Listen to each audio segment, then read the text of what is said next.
Lewis Hamilton had another disastrous USA GP where he spun out of the race at the exact same spot where Russell caused a halt to the ending stages of the Q3 session, and it seems like the Brit is now fed up with the problems he's had to deal with in Mercedes.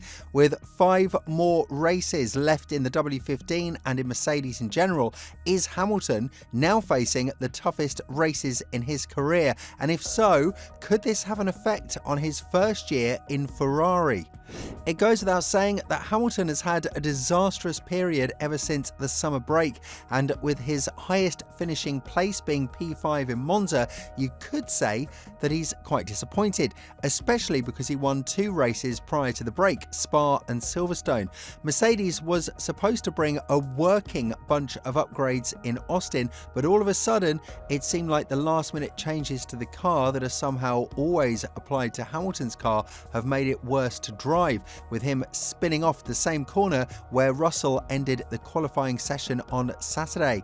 This is quite weird to understand because we're talking about the undisputed king of Dakota with 6 wins ever since the race was introduced back in 2012, and to see him spin off like a rookie under pressure is definitely not something that could have been done by his own fault. When talking about it, Hamilton confirmed that he's never spun here as long as he can remember in his career, hinting that the setup of the car that the team assembled just a couple of hours before the qualifying session left him in a disappointing position as he exited Q1 and started the race P17.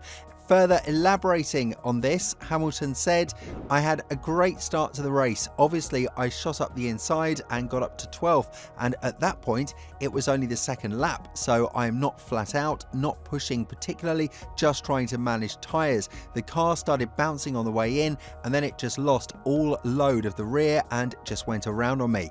I've never spun in the race before, not that I remember at least, and if I have, it can only be once, maybe before in all these years. Definitely frustrating, but I do know that it wasn't that I wasn't focused or anything, it's just unfortunate." What would pain Hamilton the most is the fact that Russell finished P6 starting on the hard tyre from the pit lane, the same tyre that the 7-time world champion started on, and one could only imagine where the Brit would have ended up if he didn't spin out, as he made 5 positions in a couple of laps without a particular wear of the tyres.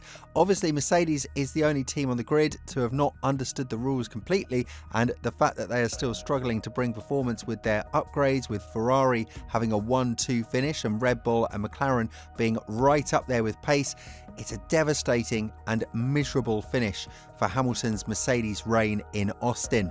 And Toto Wolff had nothing but regret for the way the race ended up for Hamilton, as the Austrian himself was aware that there is nothing that he could have done in order to avoid that crash. It's not about the abilities of the driver, but the way the car was assembled.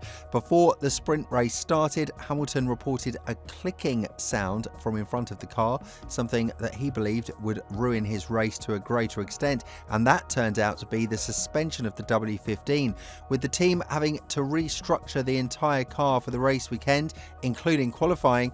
It was obvious that Hamilton was quite disappointed with the performance of the W15, and when being told the information that the car was nowhere near where it was during the sprint, the 7-time world champion desperately asked, "Where has the car gone, man?"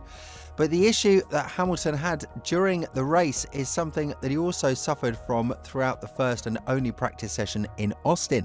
And when talking about it, the 7-time world champion stated that maybe the new upgrade package had something to do with it because of the fact that Russell was so competitive with the Singapore spec car that Allison labelled as a learning part of their upgrade scheme. Furthermore, Hamilton said, "In practice 1, I had the same issue with the left front bouncing and the rear end just came around, the same as George in qualifying. I had the spin in turn 3, which is so rare. I was just saying about George obviously having the same problem on Saturday. He has gone back to the old spec car and is looking good out there, so maybe there is something with the new upgrade." What goes to show Hamilton's devotion to the team is the fact that he offered his car's upgrades to Russell after the crash, as the team didn't have enough spare parts to mount fault on Russell's car after the crash in qualifying. Still, the team denied this, which hints that they might have more trust in the upgrades that were present in Singapore rather than the ones they brought in Austin, even though Wolff has strongly denied that. Whether or not the Austin upgrades are going to work, the upcoming race in Mexico will no doubt reveal all, but as of now, it does look like Mercedes is in a dysfunctional environment that is only pushing away high-profile engineers and drivers like Hamilton. Again, Wolff has nothing to do here but defend Hamilton. However, it's now obvious that Lewis has lost all trust in his engineers and even Bono as well, because it's more than obvious that Mercedes is not really paying too much attention to him and his car after he announced his move to Ferrari. Whether they have the right to feel betrayed by his move, it's up to them and their personal feelings, but manifesting that on the track and with the car's behaviour is definitely something that shouldn't be happening, especially not with the man who brought so much success to your team. When talking about Hamilton's crash in Austin, Wolff said, "Where I sit at the moment, it's 100% not Lewis's fault, and that's not to say that I am protecting him. It's clear that it was gusty, there was a slipstream. How does all of that interact? It was 100% the car. Lewis was not even pushing at that stage. We saw it with George on Saturday. Perhaps that was maybe over pushing it, but still abruptly losing it and putting it in the wall. On Sunday, there was wind and a bit of dirty air from the car in front. We definitely have an issue, and I don't know if the issue was the same yesterday. Lewis Hamilton doesn't lose the car on lap 2 like this." This is probably one of the reasons why Lewis is now eagerly waiting for the last 5 races to be done and dusted, because his future team has all of a sudden arisen as a candidate to compete in the Constructors' Championship as well, being just 8 points behind Red Bull at this stage and 44 behind McLaren. The upgrades that the Maranello team has brought to Austin weren't that extensive, and it seems like this was the best thing to do on a sprint weekend where you have limited time to test them. The race pace and the tyre preservation were definitely on point, and it goes to show that the 1-2 finish was definitely not lucky, but on pure race merit. Still, Wolff is now adamant that the problem is not in the nature of the upgrades, saying that they will continue with the same specification in Mexico. The question is whether or not they will be able to extract the maximum out of it, and when talking about this, he said, "I don't think we have a fundamental issue with the upgrades very much. I think it's more interaction, more aero and mechanical stuff, and therefore, we're going to continue with the upgrade. It makes no sense to not, because there's a lot of lap time you leave on the table. But on the other side, you need to be very open-minded. It's more about getting on top of why we have a car that on Friday is by far the quickest before the Colapinto situation. Hamilton was 4/10 up, and the last sector was just trouble, but he would have been quickest. And then on Saturday, it's transformed."